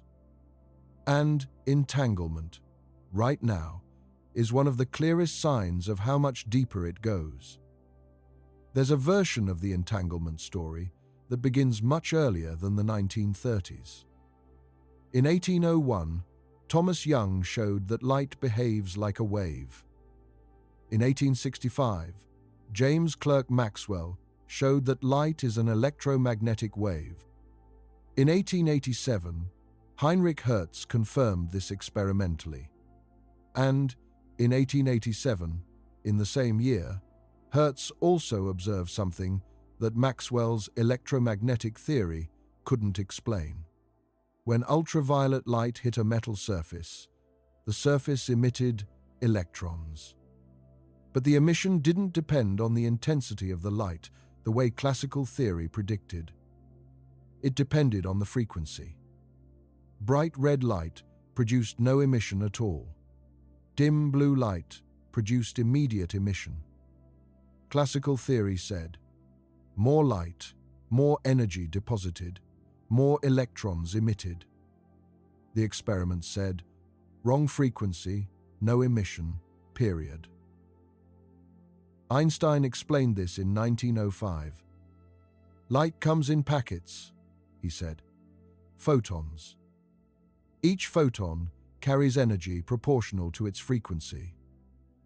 If a photon's energy is below the threshold needed to eject an electron from the metal, no electron is ejected, no matter how many photons there are. If a photon's energy is above the threshold, the electron is ejected immediately, even if there's only one photon. This was the photoelectric effect, and it was the beginning of the quantum picture of light. Einstein won the Nobel Prize for it in 1921, and he had enormous difficulty for the rest of his life accepting what quantum mechanics said about reality. The man whose explanation of the photoelectric effect launched quantum theory became one of quantum theory's most persistent critics. This is not unusual in physics. The founders of a revolution often struggle with the full implications of what they started. Newton developed calculus partly to avoid thinking about what infinitesimals actually were. Planck thought quantization was a mathematical trick when he introduced it. Einstein explained the photoelectric effect with photons, but spent decades doubting whether quantum mechanics was a complete theory. The history of quantum mechanics is a history of people who understood what the mathematics said and couldn't quite believe it. And eventually, the experiments told them what to believe. The experiments are always the final word. The experiments that confirmed quantum entanglement were not funded because anyone thought they'd be useful. They were funded, barely, because some physicists thought the question was interesting. Bell wrote his theorem on nights and weekends. Clauser couldn't get funding from NASA because reviewers thought the experiment wouldn't teach us anything. He did it anyway. Aspect built his apparatus with modest French research funding, while most of the physics community was focused on other things. Zeilinger spent decades expanding the experiments, demonstrating teleportation, building quantum networks, without any clear industrial application in sight. The application came later. It always does. Basic research, driven by curiosity about fundamental questions, almost always finds uses that no one predicted at the time. The mathematics of complex numbers, developed as an abstract curiosity, turned out to be indispensable for electrical engineering. Boolean algebra, developed as pure logic, turned out to be the foundation of digital computing. Riemannian geometry, developed to understand abstract curved spaces, turned out to be the language of general relativity. Quantum mechanics, developed to explain the strange behavior of atoms, turned out to underlie all of chemistry, all of solid-state physics, all of modern electronics, and quantum entanglement. The phenomenon that bothered Einstein so much that he tried to argue it implied quantum mechanics was wrong is turning out to be a practical resource. For communication security, for computation, for sensing, and possibly for the deepest questions in theoretical physics. This is what basic research looks like. Patient, motivated by curiosity, unwilling to stop when the answer is strange. The experiments on quantum entanglement were not done because anyone knew they would matter. They were done because the question was real, and the answer, strange as it was, turned out to matter enormously. There is another layer to the story of how entanglement was established. It involves the specific way quantum mechanics predicts correlations should behave. When you measure two entangled photons along the same axis, the correlation is perfect. One horizontal, one vertical, every time. That's what the quantum state predicts, and that's what you observe. But Bell's test doesn't use the same axis for both measurements. It uses different axes at the two detectors. And here's where the test gets its power. If you measure both photons along axes that are angled 30 degrees apart, quantum mechanics predicts a specific correlation. Not perfect, because the axes are different, but a specific correlation that can be calculated from the quantum state. If you measure along axes 60 degrees apart, quantum mechanics predicts a different, weaker correlation. The mathematical form of how the correlation changes with the angle between measurement axes is specific. It follows a cosine function. The correlation is the cosine of the angle between the two measurement directions. At 0 degrees, perfect correlation. At 90 degrees, perfect anti-correlation. At 45 degrees, somewhere in between. This is what quantum mechanics predicts. Now, what does a local hidden variable theory predict? If the photons carry hidden properties that predetermine their measurement outcomes for any angle, the correlations must follow a different mathematical form. They must be linear in the angle, or more precisely, they must satisfy what Bell showed to be a linear inequality. The correlation can't exceed the sum of correlations along different axes in the way quantum mechanics predicts. At specific angle combinations, quantum mechanics and local hidden variable theories make different predictions. Quantum mechanics predicts the correlations will be stronger than local hidden variables allow. The Clauser-Horn-Shimony-Holt version of Bell's inequality, derived in 1969, puts the dividing line at a specific number. 2. If you measure the correlations along 4 specific angle combinations and combine the results in the way the inequality specifies, local hidden variables predict the result must be at most 2. Quantum mechanics predicts the result can be as large as 2 times the square root of 2. That's approximately 2.83. Clearly, larger than 2. And this is what experiments measure. The combined correlation measure comes out around 2.8. Every time. Local hidden variables predict at most 2. Quantum mechanics predicts about 2.83. Experiment measures about 2.8. The agreement between quantum mechanics and experiment is not approximate. It's precise to as many decimal places as the experiment can measure. The violation of Bell's inequality is not subtle. It's not at the edge of statistical significance. It's a 40% difference between what local hidden variables allow and what quantum mechanics predicts. The experiment measures what quantum mechanics predicts, not what local hidden variables allow. That's the result. Clean, quantitative, unambiguous. The implications for quantum computing are not limited to breaking encryption. That's the most dramatic near-term concern, and the one that gets the most attention. But the long-term potential of quantum computing extends to problems where the classical approach isn't just slow, it's fundamentally incapable. Simulating quantum systems is the most natural example. The world, at the atomic and molecular scale, is quantum mechanical. Chemical reactions are quantum mechanical processes. Drug molecules interact with biological molecules through quantum mechanical effects. Material properties depend on the quantum behavior of electrons in solids. Simulating these systems accurately to predict chemical reactions or design new drugs or discover new materials requires representing the quantum state of the system. And quantum states are exponentially complex. A system of 50 particles can be in a superposition of over 1 quadrillion states. Simulating this on a classical computer requires storing a quadrillion numbers. That's already beyond practical capacity.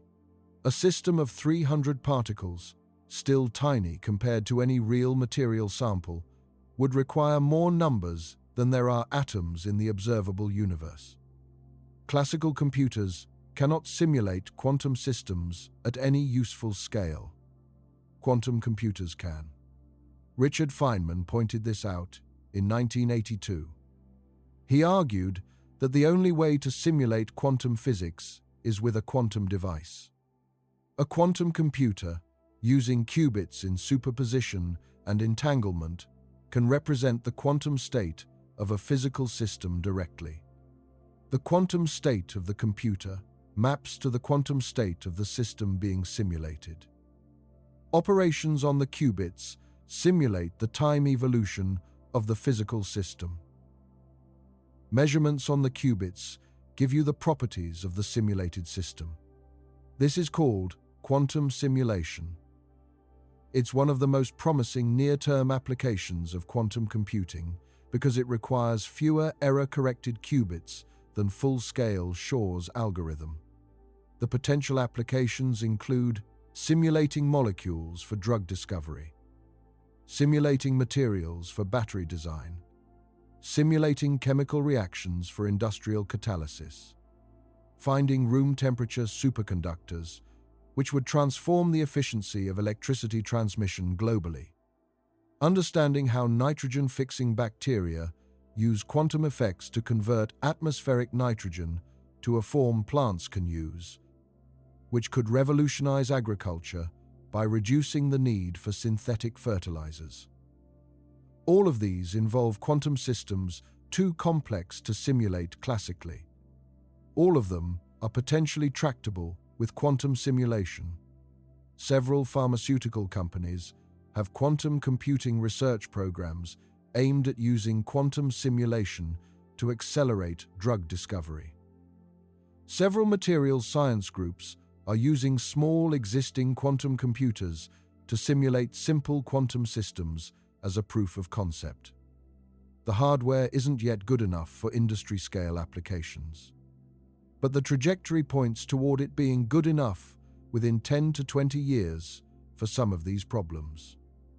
If quantum simulation delivers on its potential, the impact on chemistry, materials, science, and medicine could be comparable to what the invention of classical computers did for those fields. Not just faster calculations. A qualitatively different kind of calculation that wasn't possible before. There's one more thing to say about entanglement that doesn't fit neatly into any of the categories already covered. It's about what it means to know something. In classical physics, the state of a system is objective. It exists independently of whether anyone knows about it. You can increase your knowledge of the state, but the state doesn't change when you learn about it. In quantum mechanics, the state is tied to what is known about the system in a way that doesn't have a classical analog. Measurement changes the state. Not because the measurement apparatus physically bumps into the particle, though sometimes it does, but because acquiring information about the system is itself a physical interaction that changes the quantum state. This connection between knowledge and physical state is most explicit in the context of entanglement. When two particles are entangled, and you measure one of them, the quantum state of the other one changes. Not because anything physically reached from one particle to the other, but because measuring one particle gave you information about the joint system, and that information, in quantum mechanics, changes the state you assign to the unmeasured particle. In the relational interpretation, this is the whole story. Quantum states are descriptions of relationships between systems. Measuring one particle changes its relationship to you, and through the entanglement, it changes the relationship of the distant particle to you, not to anyone else who doesn't know about the measurement, to you specifically. Different observers can assign different quantum states to the same particle consistently. In cubism, it's even more explicit. The quantum state is your personal probability assignment. Measuring one entangled particle updates your probability assignment for the other. Not because of anything that happened to the particle, because of what happened to your knowledge. These interpretations sound almost idealist. like they're saying the observer creates reality. That's not quite right. The point is more subtle. It's that the boundary between observer and observed, the line between what's part of the measuring device and what's part of the system being measured, is not as sharp as classical physics assumed. The observer is not outside the quantum system. The observer is entangled with it. Measurement is entanglement. The quantum state of the particle becomes correlated with the state of the detector, becomes correlated with the state of the experimenter's brain. Where you draw the line, where you apply the Born rule and say, the measurement has happened, is the measurement problem. And the answer depends on what you mean by measurement, which depends on what you mean by observer, which depends on what you mean by physical system. These are not questions with clean answers, but they're questions that entanglement forces into the open.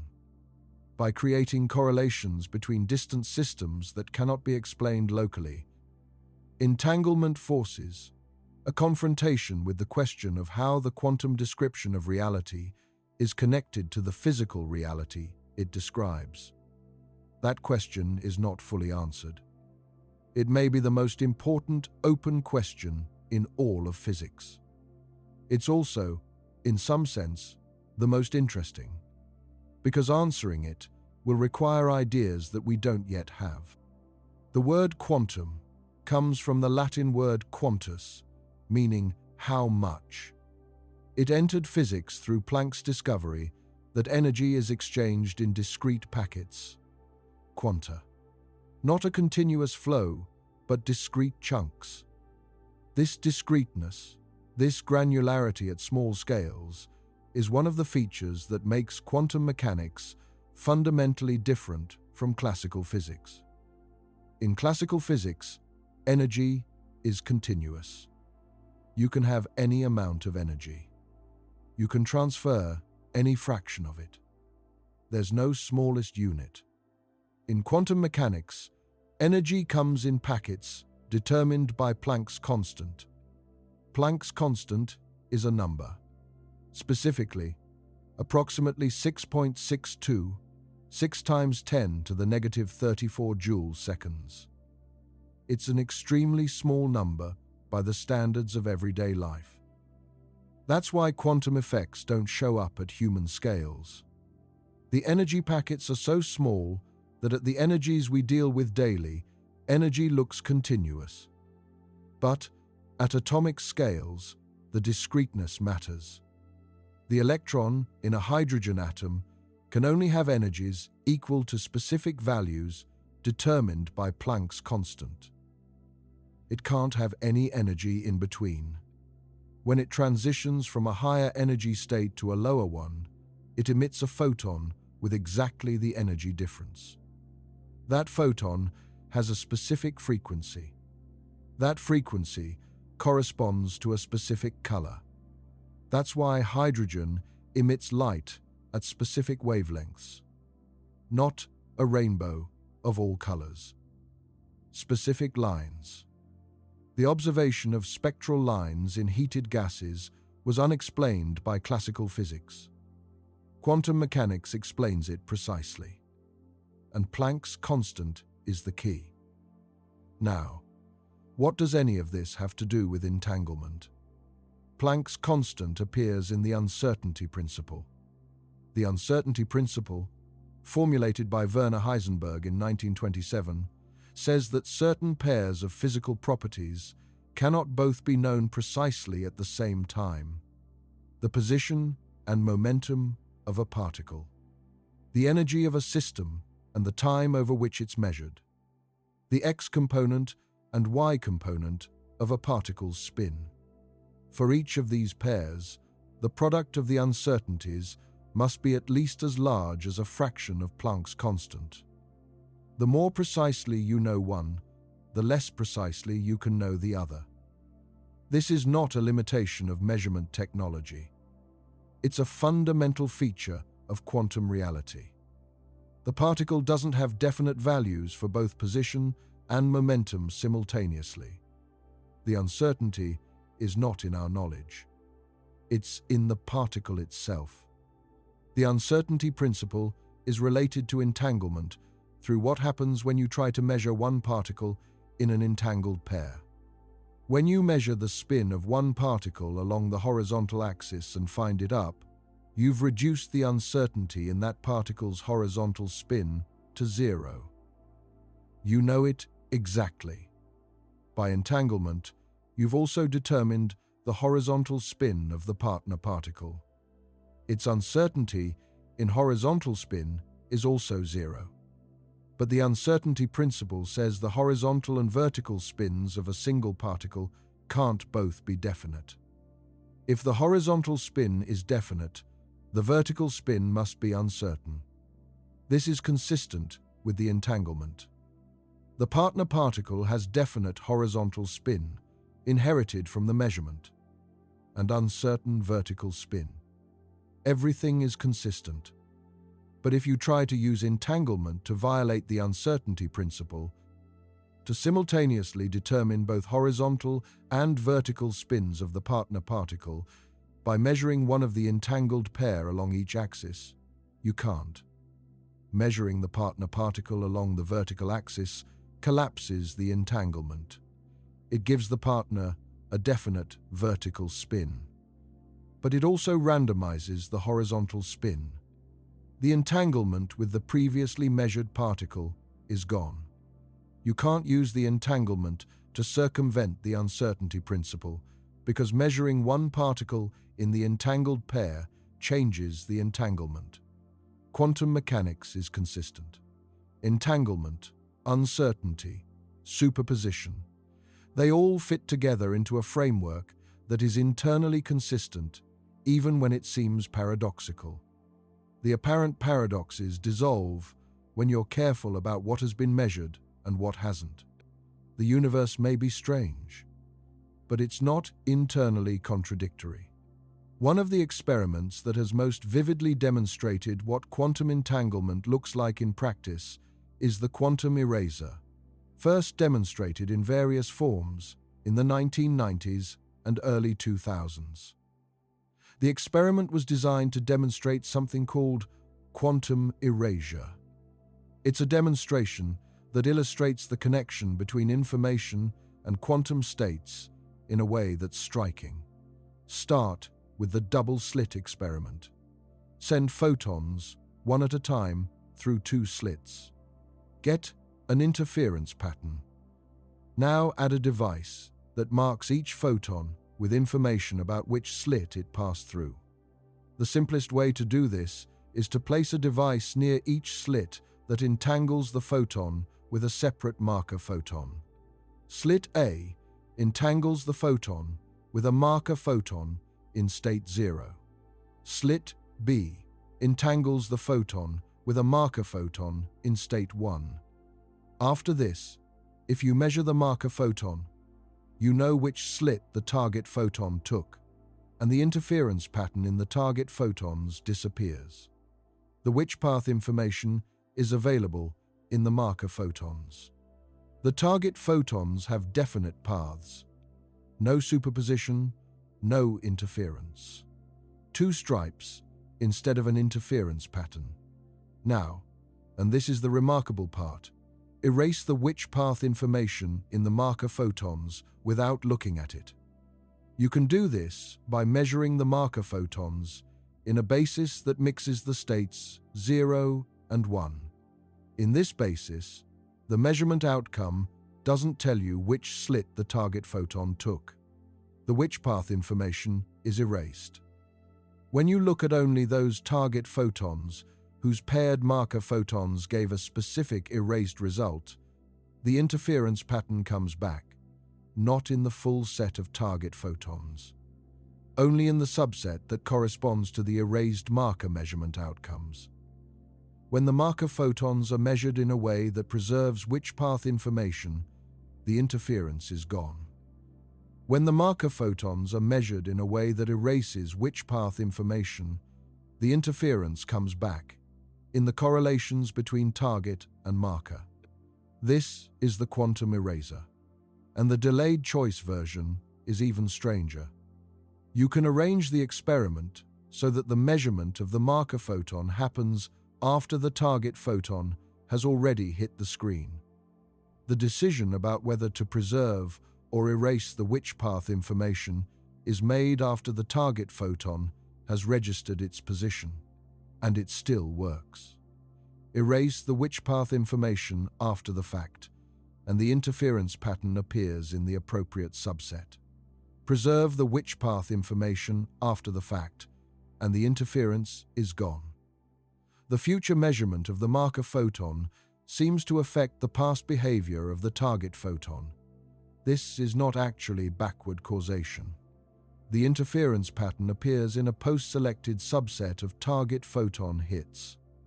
You can only identify that subset after the marker photon measurement, so no information travels backward in time. But the experiment vividly illustrates how entanglement, information, and quantum behavior are deeply connected. What matters for whether a particle shows quantum interference is not whether a measurement was made. It's whether witch path information exists anywhere in the universe. If it does, no interference. If it doesn't, interference. Entanglement is the mechanism by which witch path information can be distributed into a marker system, and erasing it from the marker system allows the interference to re-emerge. The experiment has been performed and confirmed, and it remains one of the most viscerally strange demonstrations of quantum mechanics in action. It's also a demonstration of why decoherence makes quantum effects invisible at large scales. In everyday life, everything interacts with everything else. Air molecules interact with objects and carry away information about their positions. Light scatters off surfaces and carries away information about what it hit. Everything in your environment is constantly entangling with everything else, and every entanglement distributes information about the quantum state of objects into the environment. In the language of the quantum eraser, the environment is the marker. It constantly carries away witch path information about every object it interacts with. This is decoherence. And decoherence explains why macroscopic objects don't show quantum interference. Their witch path information is distributed into the environment instantly, irreversibly, in overwhelming quantities. You can't erase it. You can't unentangle the chair from the billions of air molecules that have bounced off it, so the chair doesn't show quantum interference. It behaves classically. The quantum mechanics is still there, underneath. The chair is quantum mechanical, but its quantum behavior is completely hidden by decoherence. The only way to see quantum behavior is to isolate a system from its environment well enough that decoherence doesn't wash out the quantum effects before you can measure them. That's why quantum experiments are done with individual photons and atoms in carefully controlled environments. That's why quantum computers need extreme isolation and cooling. That's why quantum effects feel distant from everyday experience. Not because they're absent, because the everyday world is so entangled with itself that all the quantum effects average out into classical behavior. Let's go back to the beginning, not the beginning of the universe, the beginning of the experiment. Because the procedure for creating entangled particles is worth understanding in concrete terms, not just abstract ones. The most common way to create entangled photon pairs in a laboratory is a process called spontaneous parametric down conversion. You take a special, nonlinear crystal. Crystals with this property include beta-barium borate, potassium titanal phosphate, and periodically poled lithium niobate. You shine a laser beam into the crystal. Occasionally, rarely, but reliably, a single photon from the laser will be absorbed by the crystal and immediately re-emitted as two photons. These two photons have lower energy individually than the original photon. Their energies add up to the original photon's energy, conserving energy. Their momenta add up to the original photon's momentum, conserving momentum. And here's the key. Their polarizations are correlated in a specific way determined by the crystal's properties. In what's called type 2 down conversion, the two photons emerge with perpendicular polarizations. But at the moment of creation, neither photon has a definite polarization. They're in a joint superposition. The quantum state of the pair is one photon is horizontally polarized and the other is vertically polarized, combined in a superposition with the opposite assignment. One photon is vertical and the other is horizontal, both possibilities simultaneously, until you measure one of them.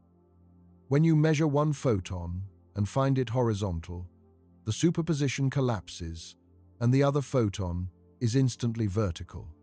When you measure one and find it vertical, the other is instantly horizontal. Every pair that comes out of the crystal is in this joint state. In a modern lab setup, you can create millions of entangled photon pairs per second. Each pair is entangled from the moment it's created. Each pair remains entangled as the photons travel away from the crystal in different directions. The entanglement persists through optical fibers, through open air, through vacuum. As long as the photons don't interact with anything that could determine their polarization, the entanglement is preserved. The moment either photon interacts with a detector or any polarization-sensitive element, the entanglement resolves. One photon measures horizontal. The other, wherever it is vertical. This is not mysterious in the sense of being unexplained. The process is well understood and well controlled. What remains mysterious is what it means for the nature of reality that this is how the world works. The question of locality comes up in a more specific form when you think carefully about what it would mean for the particles to have pre-assigned properties. Imagine the two photons, freshly created, traveling away from the crystal. Under the hidden variable hypothesis, each photon carries some hidden property that will determine the outcome of any polarization measurement. This property is set at creation. It's like a secret instruction book that the photon carries with it. The instruction book says, if someone measures your polarization along this angle, report horizontal. If they measure along that angle, report vertical, and so on for every possible angle. Now, the measurement angle isn't chosen until the photons are already in flight. Maybe meters apart. Maybe kilometers apart. The hidden instruction book has to give the right answer for whatever angle the experimenter happens to choose. Bell's theorem says, for any choice of measurement angles you might make at each detector, the correlations between the results have to satisfy a specific mathematical inequality if the instruction books are local and predetermined, and the correlations measured in the experiments don't satisfy that inequality. So the instruction book picture is wrong. The photons don't carry instruction books. The outcomes aren't predetermined by any local hidden properties. The photon doesn't know, before the measurement happens, what angle will be used.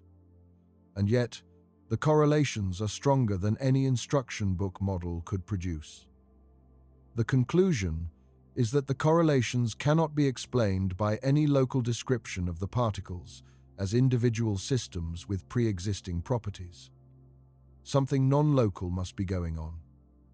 Either the particles are not truly separate systems, even when spatially separated, because the joint quantum state doesn't factor into independent individual states, or there's some physical influence that connects them non-locally, or some other option from the list of quantum mechanics interpretations. But there's no escaping the conclusion that the naive classical picture, where particles are separate objects with definite properties, cannot account for what the experiments show. One of the things that makes quantum entanglement philosophically productive as an idea is that it forces a confrontation with assumptions that are usually invisible. Most of the time, when people argue about physics, they're arguing within a framework where certain things are taken for granted. Space exists. Objects have definite properties. Causes precede effects. Distant events don't influence each other instantaneously. These assumptions are so deep, they're hard to notice as assumptions. They feel like descriptions of reality itself. Quantum entanglement and Bell's theorem and the experiments that followed demonstrate that at least one of these apparently obvious things is false.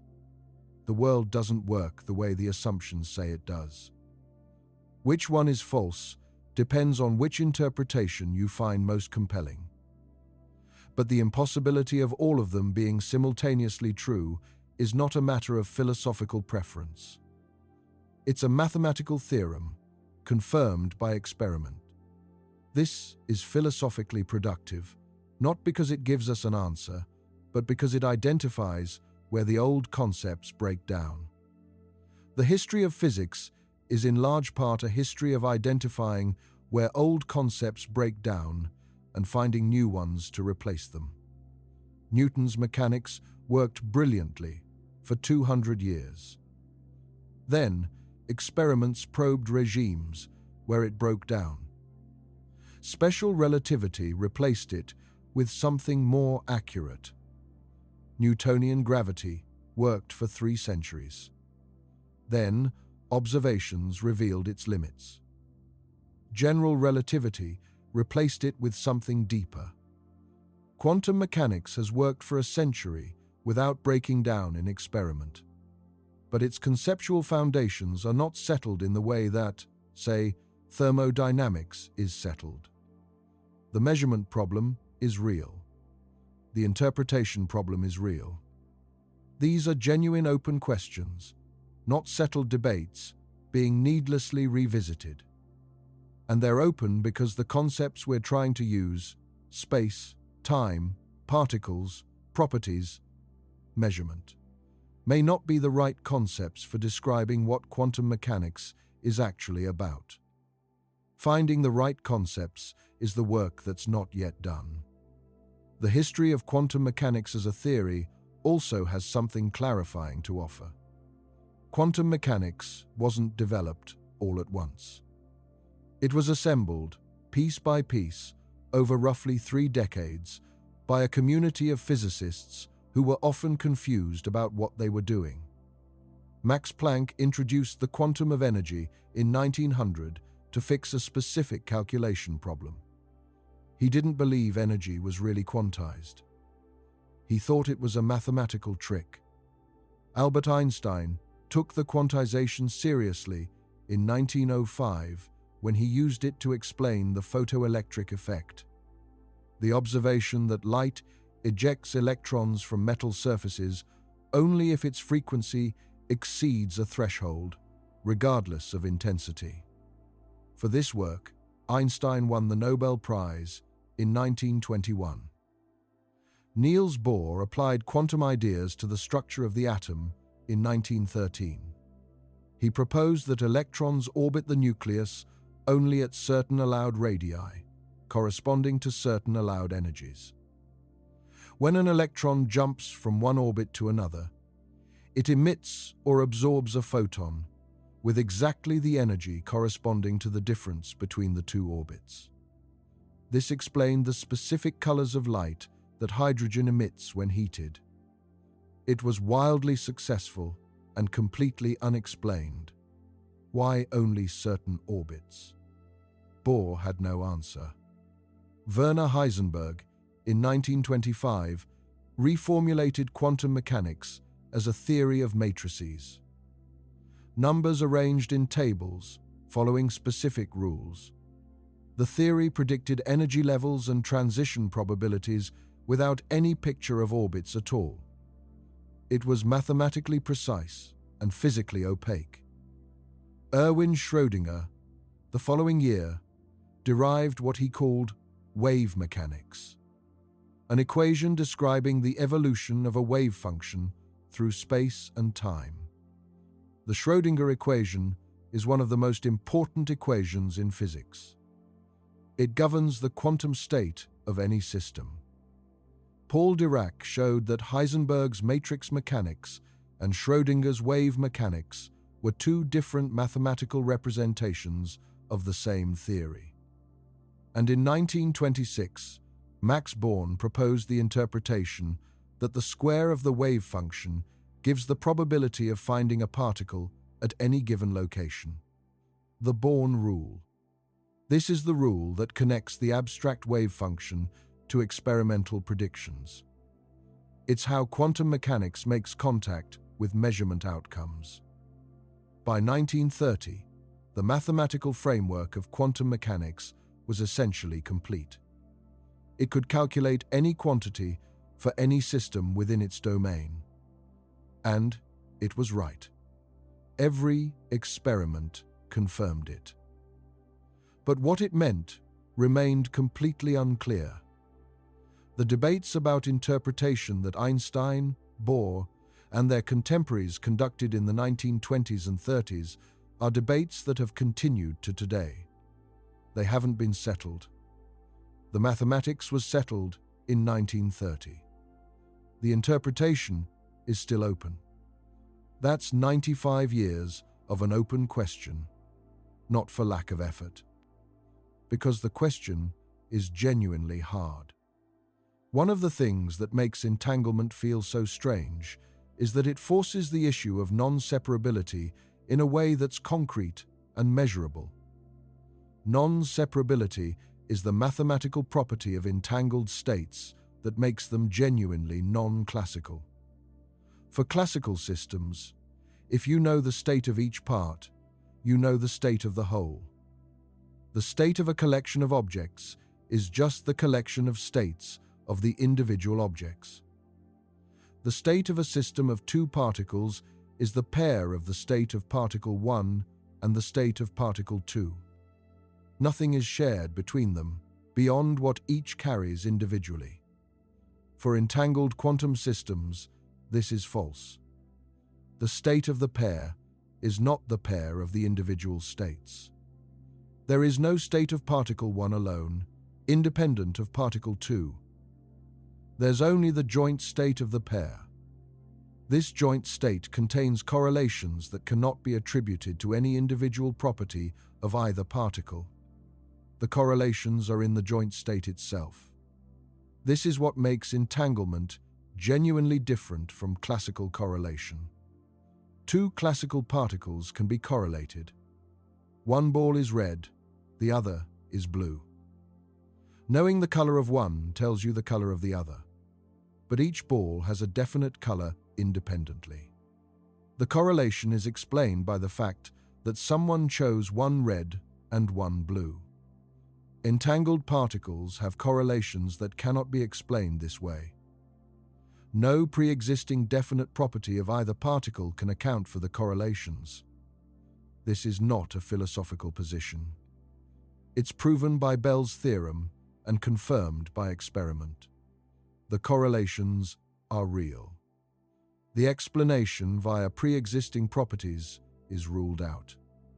What remains is an irreducibly joint description that doesn't factor into separate individual descriptions.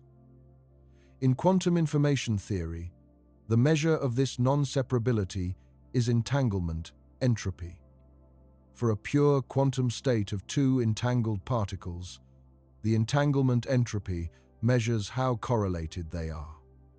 If the entanglement entropy is 0, the particles are not entangled. Their joint state factors into independent individual states. If the entanglement entropy is at its maximum value, the particles are maximally entangled. Knowing the state of one particle gives you the maximum possible information about the state of the other. For maximally entangled pairs, The individual states are as uncertain as possible, completely mixed, while the joint correlations are as strong as possible. The information is entirely in the correlations, not in the individual particles. This is the kind of state used in Bell test experiments. Maximally entangled pairs, where all the information is in the joint state and none is in the individual states. And it's the kind of state used in quantum cryptography, quantum teleportation, and quantum computing. Entanglement entropy is now used throughout quantum information theory as a measure of quantumness, correlation, and useful quantum resources. It shows up in condensed matter physics as a measure of quantum correlations in materials. It shows up in the study of black holes and the information paradox. It shows up in the ER equals EPR conjecture as the quantity that determines space-time connectivity. A single measure arising naturally from quantum mechanics, turning out to be relevant everywhere. The information paradox of black holes is worth a brief mention because it connects to entanglement in a way that has driven a huge amount of theoretical work. When Stephen Hawking discovered in 1974 that black holes radiate through a quantum process, he calculated that the radiation is thermal. Thermal radiation is random. It carries no information about what fell into the black hole. If a black hole forms from the collapse of a star, radiates for a very long time as Hawking radiation, and eventually disappears completely, the information about the original star seems to be gone. This is a problem because quantum mechanics says information is conserved. You can, in principle, reverse any quantum evolution and recover the initial state. If Hawking radiation carries no information about what fell in, the information is lost. Quantum mechanics is violated. This is the black hole information paradox. It's been debated since Hawking's calculation. Hawking himself initially believed information was lost. Later, he changed his position and argued information must somehow be recovered. The mechanism is unclear. But almost all physicists now believe information is conserved based on the ADS CFT correspondence, which is the holographic duality Maldacena discovered. In that framework, a black hole has a dual description as a quantum system on a boundary, and quantum systems on a boundary conserve information. So the black hole must also conserve information. But the Hawking calculation seems to say it doesn't. Something is wrong with the Hawking calculation. But what? The resolution almost certainly involves entanglement. Hawking radiation is entangled with the interior of the black hole. Early Hawking radiation and late Hawking radiation are entangled with each other. The entanglement structure of the radiation carries the information. The mechanism by which information encoded in what fell into the black hole gets encoded in the correlations between radiation particles emitted over billions of years is the active research question. The ER equals EPR conjecture is directly relevant here. If entangled particles are connected by wormholes, then the entangled early and late Hawking radiation particles are connected by wormholes. The interior of the black hole might be connected to the exterior through a complex web of such wormholes. The geometry of space-time inside the black hole might be built from the entanglement between radiation particles that have been emitted. This is highly speculative and technically involved, but it's being actively developed, and it represents the direction where many of the best theoretical physicists think progress toward quantum gravity will come. From understanding entanglement from understanding what it means for two systems to share a quantum state that doesn't separate into independent parts. The same phenomenon that appears in a basement laboratory with a nonlinear crystal and two photon detectors appears again, in a different form, at the edge of a black hole. Physics keeps finding entanglement at its frontier. The practical question is always what any of this means for you personally. Not you, the physicist. You, the person. The honest answer is that most of it is too small or too far away to affect your everyday experience in any direct way. Individual entangled photons in a laboratory are not something you can see or feel. The quantum coherence of individual particles is destroyed by interaction with their environment long before it reaches human scales. Your body, the objects around you, the world you move through, all of it operates in the classical regime. Quantum effects are real, but they average out into classical behavior at the scales you experience. But this doesn't make quantum mechanics irrelevant to your life. Every semiconductor device depends on quantum mechanics. Every laser depends on quantum mechanics. Your phone, your computer, the internet you're using to watch this, none of it would exist without the understanding that quantum mechanics provides. MRI machines use nuclear magnetic resonance, a quantum phenomenon. Solar panels work because of the photoelectric effect that Einstein explained in 1905 using quantum theory. Nuclear power comes from fission, a quantum process. The light-emitting diodes in your screen are quantum devices. The periodic table of elements, the reason chemistry works, is explained by quantum mechanics. In a very real sense, you live in a quantum mechanical world, even though you don't directly experience quantum superposition or entanglement. The classical world you experience is an emergent consequence of quantum mechanics. And entanglement, specifically, is moving from the background of fundamental physics into the foreground of technology. The quantum internet being built right now will, if it reaches full development, provide communication security based not on mathematical assumptions, but on physical law. Quantum computers, if the engineering challenges are overcome, will transform what's computationally possible. Quantum sensors are already providing the most precise measurements ever made of time, gravity, and electromagnetic fields.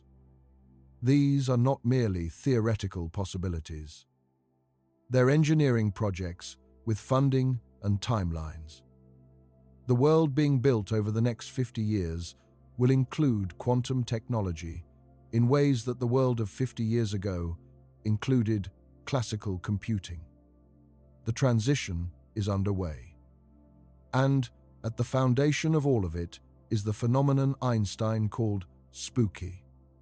Two particles connected across space in a way that still doesn't have a fully satisfying explanation. But that works. Every time. Good night. And the next time you hold two objects in your hands, remember there was a moment when every particle in them was close enough to interact.